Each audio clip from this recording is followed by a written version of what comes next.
আজকে তো সানডে, নিশ্চয়ই আজকে ভালো কিছু একটা রান্না করছো। হ্যাঁ, সামনে জামা ষষ্ঠী স্পেশাল চিকেন আজকে করব। নমস্কার বন্ধুরা, বাঙালি মায়ের রান্নার ব্লগ চ্যানেলে সবাইকে স্বাগত। এমনিতে আজকে সানডে, তার মধ্যে সামনে জামাই ষষ্ঠী, তাই আজকে রেসিপি স্পেশাল চিকেন কারি।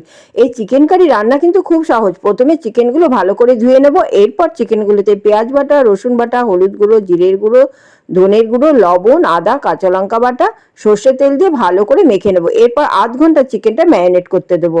জামাইদের কথা ভেবে শুকনো লঙ্কার গুঁড়ো কিন্তু দিলাম না, কাঁচা লঙ্কা দিয়েই রান্না করলাম।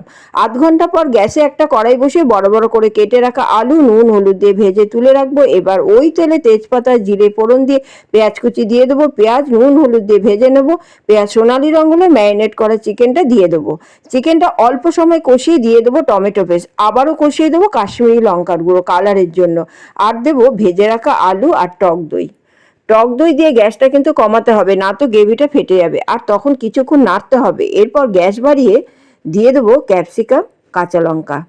শেষে দেবো একটা গুঁড়ো মশলা। এতে চিকেনের স্বাদ কিন্তু অনেক গুণ বেড়ে যাবে। গোটা গরম মশলা, তেজপাতা, জিরে, ধনে, গোলমরিচ একটু ড্রাই রোস্ট করে মিহি করে বেটে দিয়ে দেবো, ওই 1.5 চামচের মতো। এরপর আরও একটু নাড়িয়ে চাড়িয়ে উষ্ণ জল দিয়ে দেবো। চিকেন কষানোর সময় কিন্তু সেদ্ধ হয়ে গেছে, জল দিয়ে আর বেশিক্ষণ সেদ্ধ করব না। শেষে দেবো কস্তুরি মেথি আর সামান্য গরম মশলার গুঁড়ো। ব্যাস রেডি জামাই ষষ্ঠী স্পেশাল চিকেন কারি।